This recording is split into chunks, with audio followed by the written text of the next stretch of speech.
What the fuck? That's so crazy. Just off the strip, after a Mike Tyson fight, Tupac pulled up right there. Shots got fired, no one seen a thing.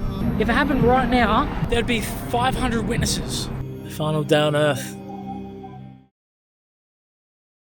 Alright guys, very excited. So in Vegas, and today is dedicated to Tupac's last 24 hours. I apologise, I know I say Tupac instead of Tupac. It's just in Australia we say Tupac, maybe it's the accent, I don't know. So I apologise for not pronouncing it properly, but he's been a very big influence on me, and today's going to be a big day for me to see all the things. We're going to be visiting the MGM, where the Mike Tyson fight was. We're going to be visiting where he had the fight after with Orlando Anderson. We're going to go to the Luxor Hotel, which is where he changed into his last outfit, where he got shot in Flamingo, and the hospital where he died in. So, and any other spots he was. He's been my favourite rapper, artist, and person I've admired for a long time for many reasons. So, since I was about 16, I used to research the Las Vegas shooting incident, and I've always wanted to come here. I've always wanted to come here and explore and see what it was like where he was on his last 24 hours. So the first spot we're going to go to is the MGM. We're actually staying in the MGM, but it's like a different tower. So we're connected to the MGM, but I want to go find... Oh, there. It's right there. As I say it, it's right there.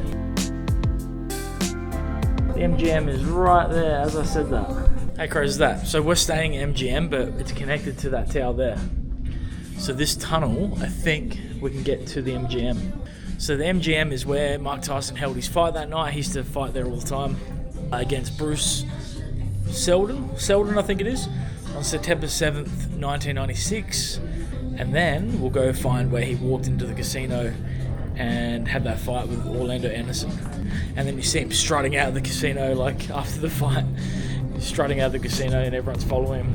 There's like 100 people following him, no joke. And then they leave the casino. So yeah, there's the MGM Grand there. We're in Tower 2, so there's Tower 3 and then MGM Grand, you can go left. Apparently that's where the Mike Tyson fights were in. I think in there. Yeah, so it was in there, the MGM Grand Garden. Look at the casino up here. Oh yeah, Grand Garden Arena. Grand Garden Arena. So that's where you get tickets. Mayweather and Pacquiao happened here as well. I don't know whose belt that is, but that's pretty cool. WBC. So yeah, it's in here. Not that I can go in, but... So, that fight would have been in here. Go round one, scheduled for 12, and Tyson comes right into Bruce Seldon. Mike Tyson versus Bruce Seldon, I think it's Bruce. September 7th, 1996. He would have come through here, one of these doors, gone and watched Mike Tyson.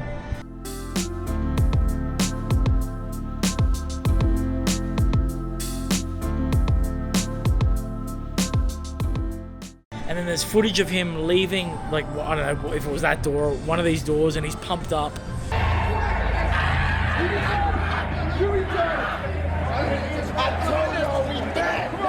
After the fight, Tupac was still in that mode. Hey. When Tyson get in the ring, he knock motherfuckers out. Well, that's what Tupac gonna do. He was still charged up. He's excited, because he's mates with, he's friends with Mike Tyson. He's pumped that his mate just knocked out someone, and he's pumped, full of adrenaline. Then he comes apparently to the MGM casino where the infamous fight happens. One of the Death Row guys, can't remember his name at the moment, I'll put it on the screen, whispered in Tupac's ear, "Hey, that's the guy that took my chain." So basically Orlando Anderson, who was a Crip, took one of the Death Row chains off this guy that was with Tupac that night. He just said, "Oh, there's the guy." Tupac just, without thinking, full of adrenaline, being young and stupid, to be honest, he shouldn't have done it, to be honest, went over and hit Orlando Anderson. And then there's that infamous footage of him in the casino punching him. and then Suge Knight and all the rest of the Death Row guys jumped on Orlando Anderson, which he was a known killer, known gangbanger. So Tupac made a big mistake with that because he's so loyal and he's full of adrenaline and all the things that he is. So yeah, with that fight, the guy that whispered in Tupac's ear, by the way, yes, I say Tupac, it's Tupac. The guy that whispered in Tupac's ear was Trey Lane, or something like that. Orlando Anderson took his chain, Death Row chain. So the lobby is just up here somewhere. All right, so confirmed by a worker, this is the spot. This is the spot. Now, I'm going to try to figure out exactly where it was, but the fight happened in here somewhere. So it's all very similar. It used to have like a fountain or whatever there. But, so somewhere, I don't know, it's either here or here, but in the background, I think there's elevators in the background. So it's either, I reckon it's just there. We've worked it out. So the fight happened just there. So I'll put the thing on, it pans, and then goes back here, and the fight, Tupac jumps on Orlando just there. So that is the spot. And that camera there was the camera looking there, and it pans.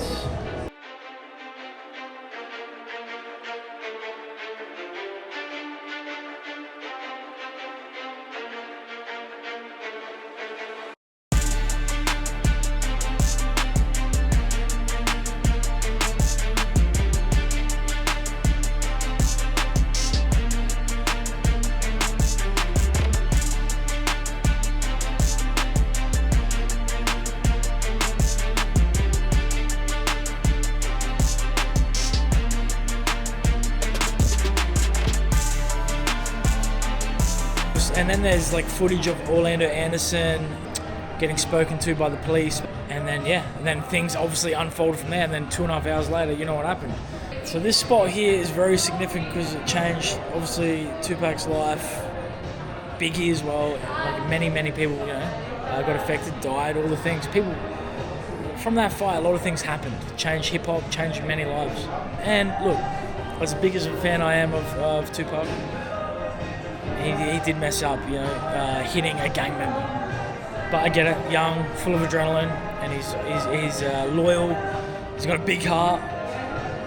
He's not afraid. So we make mistakes, but it was definitely his biggest mistake. So he hits him right here. This is where it happens, right here. And I'm pretty sure it's from the camera, that camera over there. So if you look at the angles from that camera over there, it looks perfectly. Like everything lines up right here. It all happened right here. Right at this spot right here.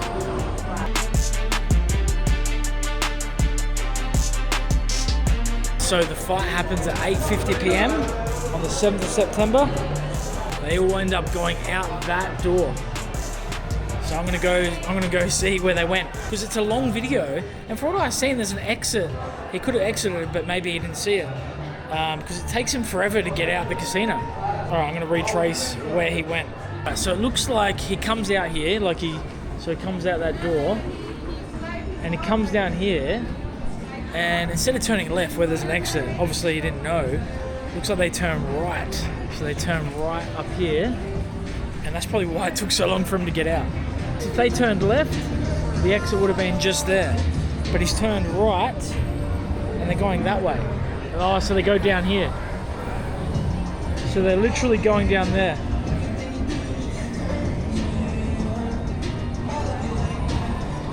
And then it looks like they turn left down here.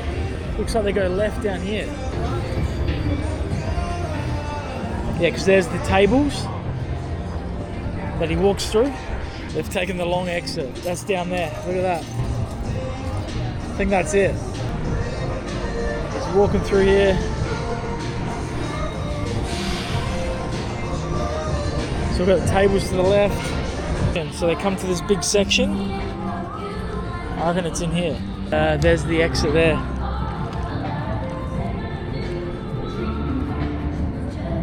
I reckon they exit out of here. Looks like they exit out of here. Yeah, so this is 8:53, so it took about 4 minutes, which makes sense. I don't think he knew the exit when he went out. If he turned left, the exit would have been there. But he turns right and he does this big long fucking thing where there's like 100, 200 people following him. And then they come out through here, through the doors, from what I can see. I did some more research. That would have been the entrance that Tupac walked through for Mike Tyson fight. And we showed you the fight. That was at 8:49 p.m., 8:50 p.m. Took him 4 minutes. In 4 minutes, he came through, exited over here instead of exiting the other way, which would have been a lot quicker. Goes to the Luxor Hotel. He goes to change, and then there's footage of him downstairs at the front of the lobby or the front of the hotel, talking to some girls with his medallion. There's some photos, and I think there's even a video. And then from there, I think he gets picked up in BMW, and we know what happens after that. We're going to the Luxor Hotel. It's hot. It's first time outside today. Alright, it's the first time we've been outside, and it is definitely hot. So, oh my god, it's boiling. No wonder there's like no one out right now. Alright, Luxor Hotel is a 12-minute walk from MGM. It's kind of cool. They've got these like walkways so you don't have to like wait for traffic. Oh, cool. So the Luxor is over there.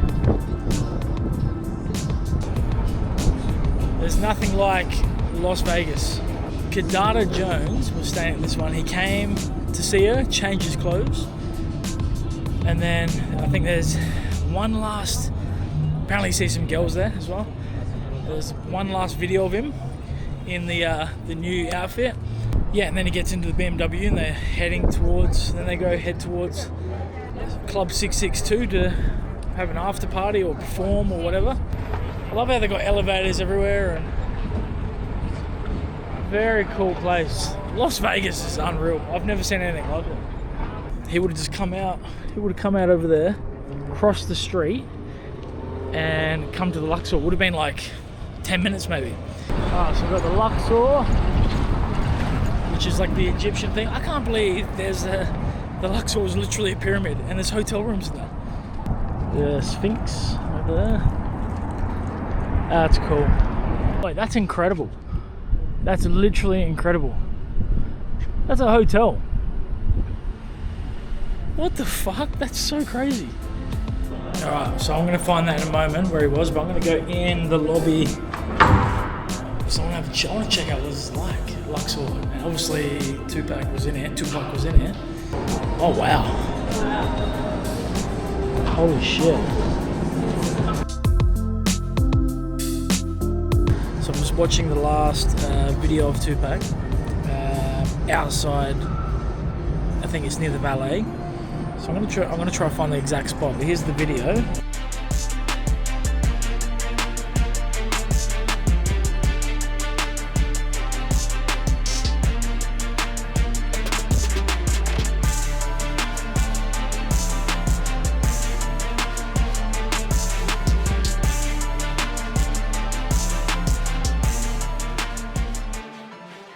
I'm gonna go try to find that exact spot, which I think I know where it is. But I'm enjoying the aircon. It's beautiful in here. You can definitely see why he stayed there. It's nice. Very unique. I've never seen a hotel like it. It's literally, there's rooms. They're all rooms up there. We're in a pyramid. That's the top of the pyramid. There's a casino in here as well, and then there's all the rooms. All the rooms. From my research, he was in room 30120, but I can't get up there because you need a card. You need to be staying there. But 30120. Anyways, there's also a picture of him in here wearing his silk shirt. So it's either when he got back or just before he went to the MGM. So I'll show you that bit as well. There's a famous picture of him right there.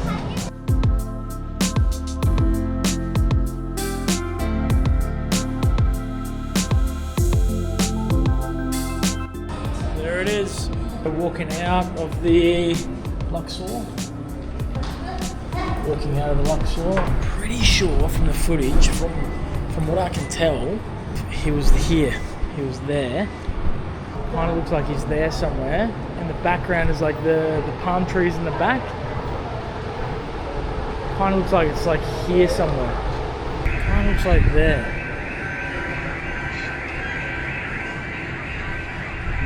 I think it's here. Because that pole is in the background. So he's more like, looks like he's like here somewhere. Because that pole looks like it's in the background, but the Sphinx might not have been here. This is the only bit I'm stumped about today. Could have been like here, like this footage. That footage could be here. Because I'm going off the thing in the back of there and the palm trees. Or it could be in there. It looks like it could be in there too. But I'm more leaning towards it being in this one here. Alright, well, I think it's time to go to the next significant spot, which was where he got shot. So they obviously were here, got into the BMW. Him and Suge Knight got into the BMW. Gaddafi and the Outlaws, I think Idi Amin was in there too. And the white Cadillac, arm came out the back seat and started letting off. What went through your head when you saw that? They shoot my nigga. Some other outlaws were following, so there was like a caravan of cars. There was like 4 or 5 SUVs with security, and the outlaws and other people were behind. There might have been one in front as well, but they all got into cars. For some reason, Suge and Tupac just got in the car by themselves. He didn't have a bulletproof vest on or any guns. I think because it was too hot or something. I don't know. So there's a lot of conspiracy theories which I've gone into. It's hard to know what's true, but the facts are they got in together, him and Suge.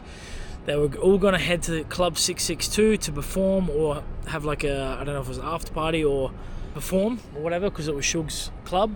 So they went here and they were going towards 662. That's when they went and stopped at that red light on the intersection of Flamingo Road and Koval Lane, and where he got shot. So we're going to go there next, which is obviously the biggest spot. It says 11 minutes because, you know, it's daytime.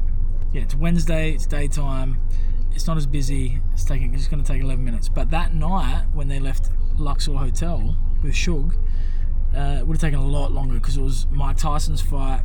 Very, very busy.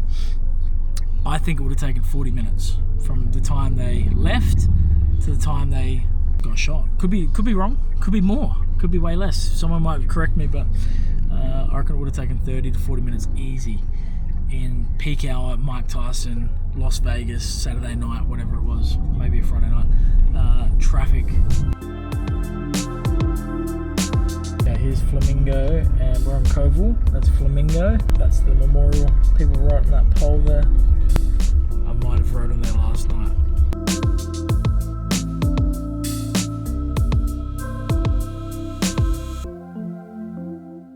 We are here at the infamous intersection. So I'm going to walk you over to where it happened.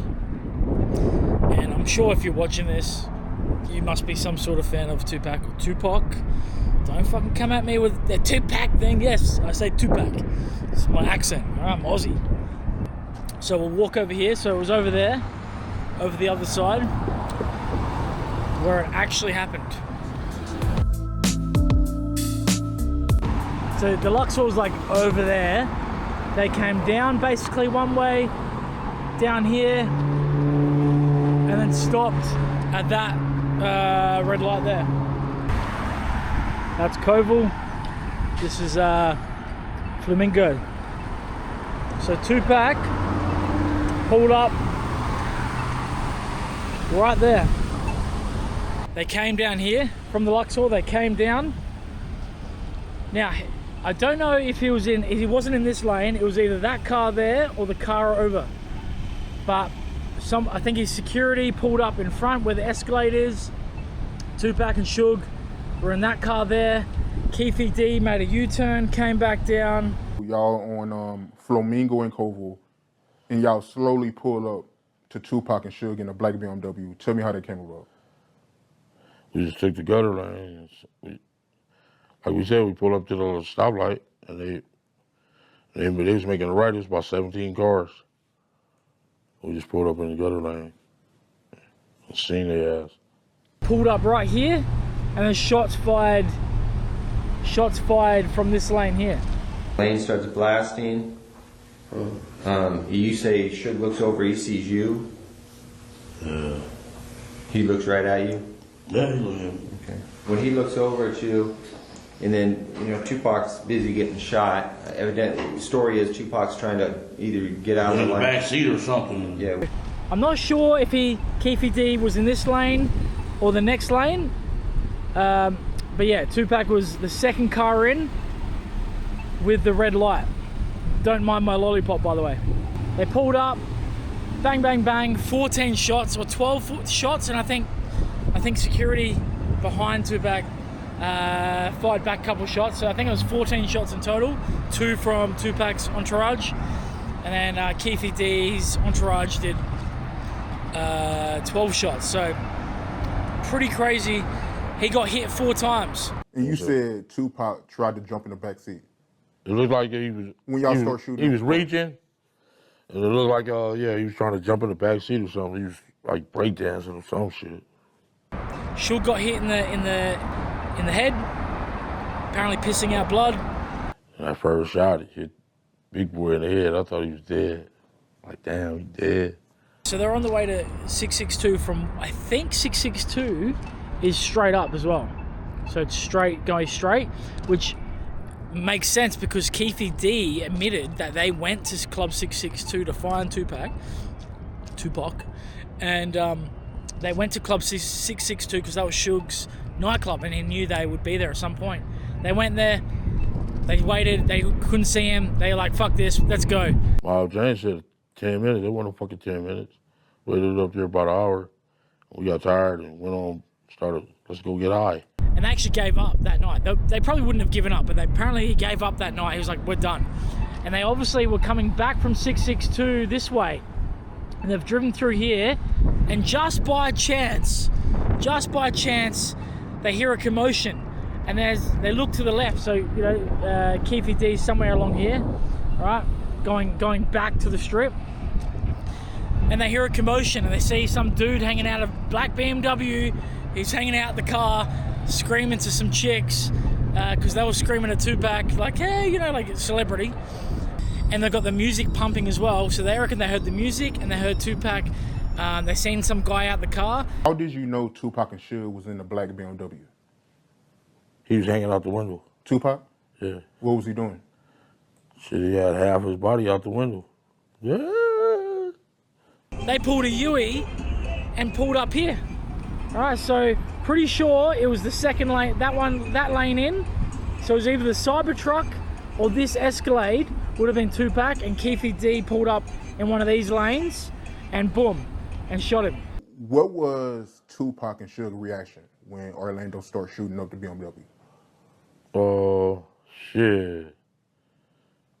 Suge just ducked his head, and the first bullet went in his head, then the next one's hit him. It was like he was doing a breakdance trying to jump in the back seat or something. There was a car in front, so they couldn't speed off. There was cars behind, which was Suge security and Tupac security and the entourage. So the shots got fired, bang, bang, bang, bang. Tupac got hit 4 times. Then the Cadillac, the white Cadillac with Keefe D, Orlando Anderson, Big Dre were in. They turned right, made a getaway going right, and I think a car chased after him. One of the security chased after him, fired a couple shots, and then they lost track of him. And Suge started making tracks as well and took off. And the strip is just down there.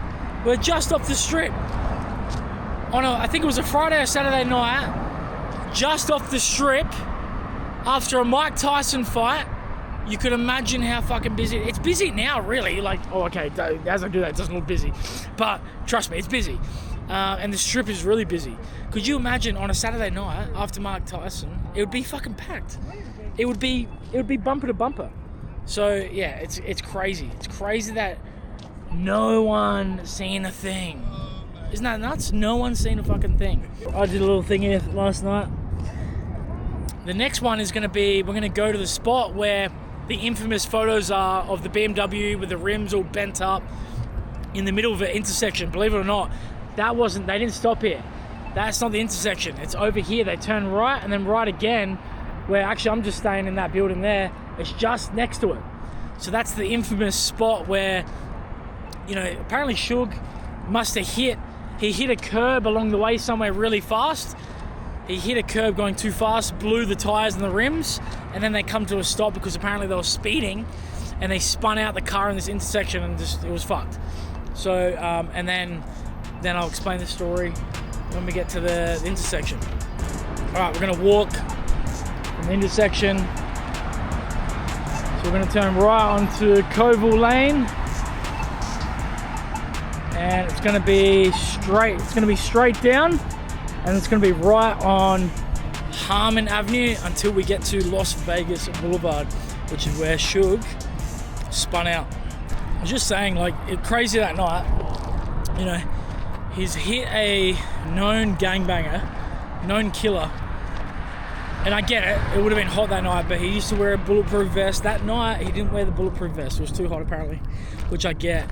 But if you just hit a crip, a gang member who is a known killer, who's in Vegas, and you've just hit him, you just stomped him, that's the night to be wearing the bulletproof vest, you know?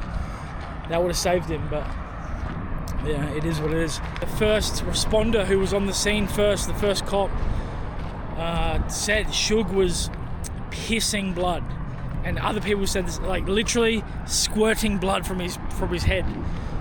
Luckily, the bullet didn't go into his brain, or it didn't crack this cranial, but it went through, I don't know, some bit in the head, and it just apparently squirting. Pac saved my life. The reason why I say Pac saved my life, I got shot in the head, got grazed some other places, but I still got the bullet in my head. It's still there. From what Suge said on the way, when he got shot, Suge, and you never know if he's telling the truth or not, I think he is, but he said that Tupac was joking with him and said, "Don't worry about me, look at you, your fucking head's squirting blood." Apparently they were joking after getting shot, which I don't know, it's hard to, I don't know if he's just trying to calm people down or whatever, but he said they were joking, and he was more worried about Suge than himself because Suge was squirting blood from his head. Pac was a man the whole time. It wasn't that he was like, "Oh, I'm shot." He cracking jokes. He like, "Yeah, they shot me." He said, "But you shot in your head. Look at your head bleed. Look how much it's bleed." That was Pac. And I'm like, "Man, shut up, I'm gonna get you to the doctor." So they, down there, that's the intersection, they get shot, turns right, comes down here, turns right, and then it's this intersection up here. So he blew his tires out, hit the rims real bad on the right-hand side. So there's a guy on YouTube called Chris Carroll. He's done interviews with Art of Dialogue and Vlad and all the things. And he talks about he was the first responder that night. There's an ambulance post right there. That would have been very handy that night. Fucking hell. Anyways, Chris Carroll was the police officer that was first on the scene. He was the only cop on the scene. He pulled up as Suge spun out the car. He's seen the car spin out. But so right at Harmon in the Strip, they go to hang a left on Harmon. The whole entourage does. Well, they're going too fast. They're going too fast, and their tires are blown out. So when they go to hang a left in the intersection, they kind of spin out. Well, they don't kind of spin out. They spin out the intersection, lose control of the vehicle, and the whole entourage comes to a stop. Now, at the same time, I'm coming sliding in on my bike. So this isn't really something like I pulled up on. We literally run into each other. And he pulled up. He didn't know who was. All he knew was there were shots fired. He didn't know if Suge and that were the shooters or the bad guys or whatever. So he pulled his pistol and said, you know, like, stop what you're doing. Everyone got out. Apparently Suge was piss and blood. This is what Chris Carroll said, the cop. Well, Suge Knight had been shot in the head, and what had happened is his scalp was penetrated, but not his skull. So he's literally got blood flying out the side of his head. But said he was losing his mind, going crazy and cursing everyone out, all the things. And he said he's seen one other guy in the car. He thought, okay, this is probably the guy that's going to shoot me. Like that's probably why he's in there. As he gets closer, he sees that it's Tupac, slumped up against the door, and he tries to get him out, and he sees that there's bullet holes around the door handle. There's a lot of bullet holes, so he couldn't open it up, so he had to really yank it because the door must have been kind of broken. And he's pulled it out, and as he pulled it out, he reckons Tupac just slumped down, and he caught him before his head hit the concrete. He reckons it took about 5 minutes for the ambulance to get there, and in that time, okay, it's the next one. So this is Audrey Lane. Harmon Avenue, so that's the next one. So Chris Carroll said it was about 4 or 5 minutes before when he got on the scene. No other cops, he was only one. And there was about 8, 9 guys, so Suge was one of them, Tupac, and then, security. Frank Alexander was one of the security. The Outlaws, Idi Amin would have been one of them. Gaddafi, who's passed away as well. I don't know, who there would have been more. They got out and he didn't know what to do. He was freaking out. He's like, fuck, I'm going to get a shootout here. Anyways, before the ambulance came, he pulled out Tupac where he was slumped in the door. As he pulled the door, he slumped out like, he was dying. And he looked at Tupac and said, this guy, he's not going to live. Like he knew straight away, like the way he was looking, the bullet holes, the blood. He said, like, he thought this guy's not going to make it, most likely not going to make it. So he tried to get a confession out of Tupac. And I looked at him and I was like, you know what? This guy's probably going to die. I could tell looking at him. It was a bad situation. He reckons he wasn't paying attention to him. The police officer, Chris Carroll, was trying to get his attention. Look, like trying to, get a confession out of him. Hey, who did this? Blah, blah, blah. And he was looking at Suge. Suge was screaming at Tupac, kind of panicking apparently. Obviously, his friend just is shot up and dying. And he's trying to get a confession out of Tupac. And then he reckons he finally locked eyes with him, finally acknowledged his existence. Like Tupac looked at the cop. He's trying to muster, because he couldn't talk. Apparently he was breathing, couldn't breathe. He couldn't talk. He's trying to say things to Suge but couldn't get it out. And then he finally looked at the cop and the cop said, Chris Carroll said, who did this? Like who shot you? And he thought he was going to tell him because Tupac was, breathing, trying to say something to him. And he goes, all right, come closer and listen. And then he reckons all he heard was Tupac go, fuck you. So he said, fuck you. And then apparently his eyes rolled back, lost consciousness. And apparently that was his last words. So I looked at him and now he looked at me and it's kind of the first time he's even acknowledging that I'm there. And I go, what happened, man? I go, who shot you? Who did this? And he started, he's trying to get a breath together and he's looking at me and I thought he's actually going to tell me. And, he got his breath together and he looked at me and he said, fuck you. And after he said it, his eyes kind of rolled back in his head, started gurgling, blood coming out of his mouth and nose, and he slipped out of consciousness. So that would be his last words that he ever said. And Chris Carroll reckons he spoke to the doctors, which was a state-of-the-art hospital, and they reckon he was dead on the way to the hospital. But because they have really good machines and state-of-the-art at that time, they kept him alive manually, but his brain activity apparently was gone. So most likely this is actually where he died, unfortunately. Now, technically, they say he died 6 days later. His mum said, hey, we're going to pull the plug and ended life support. But from what he said, he was likely dead pretty much here or just after here. Now, some people, I think Snoop and that, said they spoke to him. There's so many things going around that he was still alive and he wasn't alive, and there was body doubles, and so many things. It's hard to know what to believe. I tend to believe the police officer because he's got no reason to lie, put it that way. Shit, it's actually further than I thought. Okay, so this is Planet Hollywood Way. It must be the next intersection. So yeah, that's pretty sad, but it's funny because in one of his songs, what does he say? I'll be cursing the law when I die, something like that. He basically said that's what he's going to be doing. Right before I die, I'll be cursing the law. So yeah, it was interesting to hear from Chris Carroll, the police officer. Yeah, I feel like he's not lying. I feel like a lot of people do lie about what happened because they want to get clout or whatever. I don't know. It's hard to know what to believe. I know Snoop said he was speaking to him. Chris Carroll also said, it was packed. Like, when he got here, he said there was just crowds everywhere, just because back then he was saying they didn't have these things that you walk up, pedestrians go up and walk over. You had to walk across the road, so people were everywhere, on the roads, everywhere. So any chance of evidence was pretty much fucked, because people were just walking in the crime scenes, and I don't know, that's what they say. I don't know, who knows? Sugar's come up here, and apparently Chris Carroll said that he was going way too fast on those rims that were already fucked.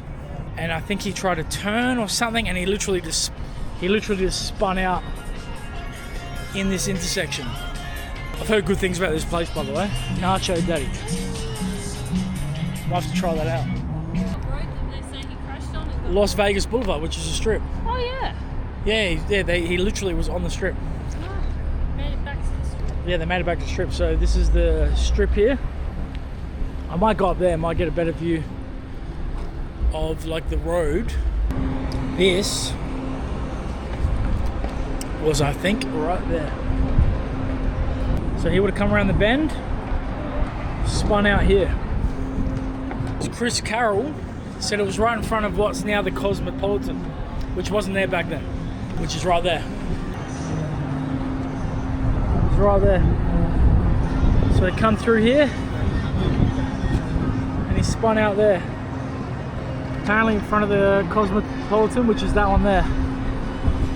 So if you look, so that's the island. But that photo is from the other side. They come through here, spun out right there. Right there.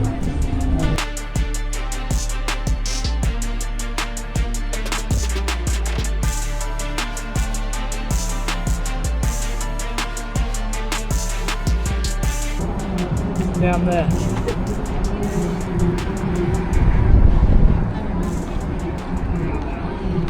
So BMW is right down there. So he come down, spun out. Crazy. This is the spot. So then they spun out here. They pulled up there, and Chris Carroll said, this all happened, this is on the strip. Literally on the strip. All of this, so there was people everywhere. Tupac was slumped, like I said before, he was slumped, pulled him out, fell out, and according to Chris Carroll, the last words were "fuck you" to Chris Carroll, to the cop. And then apparently his eyes rolled backwards, blood was coming out of his mouth, and he was dying. He did say though, he was fighting for a bit, like he was trying to like talk to Suge, and he was trying to, get some things out. But he reckons there was this moment that he just kind of surrendered and went peaceful. And that's when he said "fuck you," and then he went peacefully. So, which is nice to hear. He went peacefully.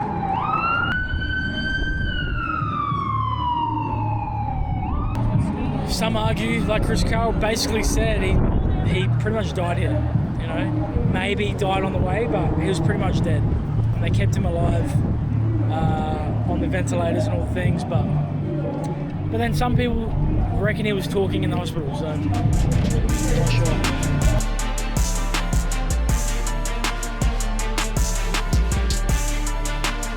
As we're here, we're realizing that the MGM is there.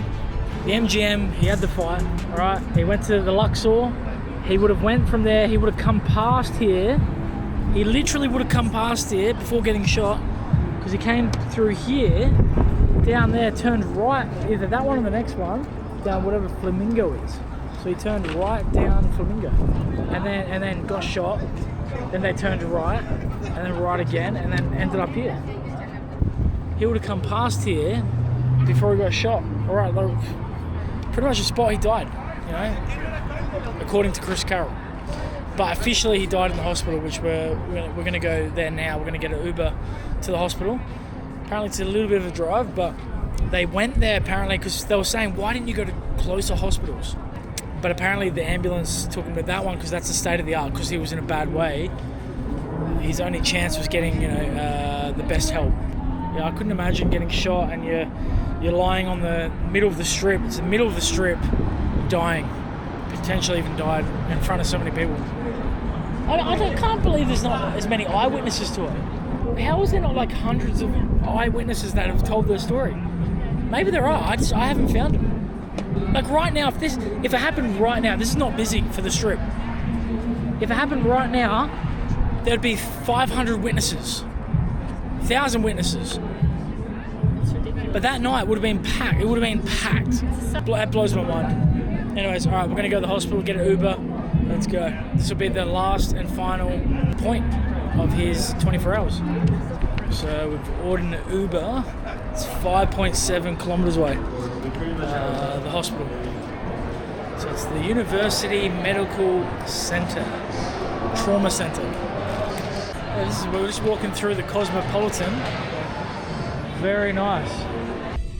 All right, so we're on the way to the hospital. How long does it say? It says 16 minutes. So that night, I reckon it would have been a lot longer, but in an ambulance, it would have been quicker. So 16 minutes in an Uber.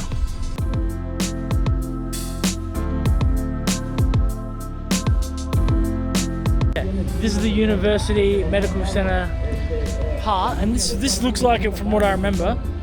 Apparently he was on the first floor too. Apparently he was on the first floor of the hospital. University Medical Center. It does look like it. That's the trauma.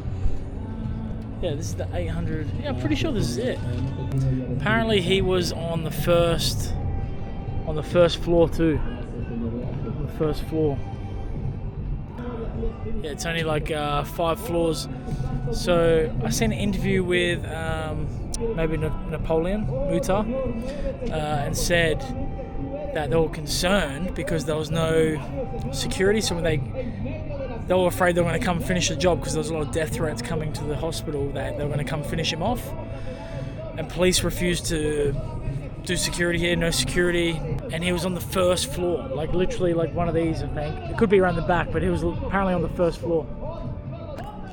They're so loud over there, so hopefully they're not interrupting this.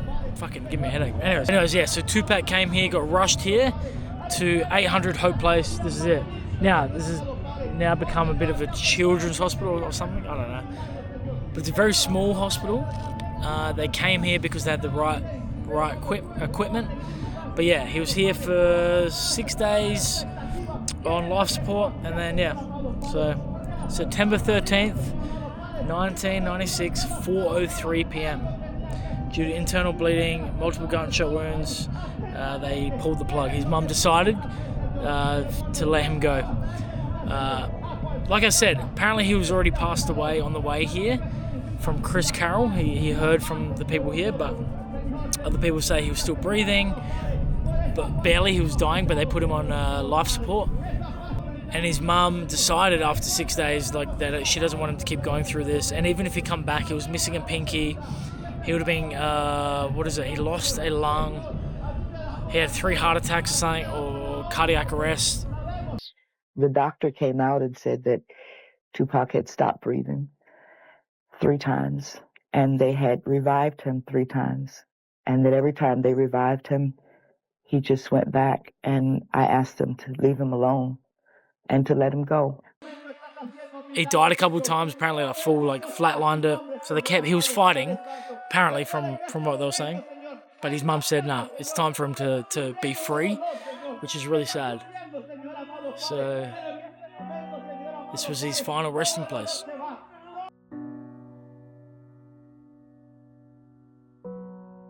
So he would have pulled up. Unfortunately, he would have been coming out of an ambulance just like this person here, which is very, very sad.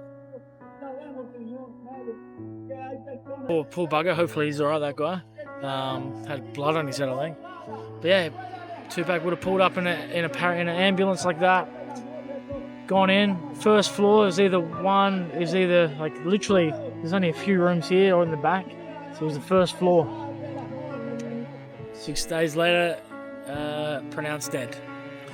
And there's a lot of conspiracies that there was a body double and he didn't die, he's in Cuba. And I used to want to believe that, to be honest. Years ago when I was younger, I was like, hey, he's alive. He's not alive. He passed away. He's too big of a character, too big of an energy to be silenced. If he was here, we'd know about it. He's larger than life. But yeah, it's been a dream come true coming to Vegas and recounting the last 24 hours. I've been wanting to do this since I was about 15, 16. So grateful to be here. Grateful for Tupac, and his music. Every day I still listen to it. He helps me. He's helped me throughout my life. Still does. Whether I want to go to the gym and pump out a few more reps, if I'm sad, going through heartbreak, whatever, he's there. Whatever mood I need, he's there for me. So I appreciate Tupac and always will. So that's it, guys. That is Tupac's final 24 hours. Well, really, it was his final 6 days, if you want to call it when he pronounced dead. But yeah, that's his final 24 hours. Final day on earth.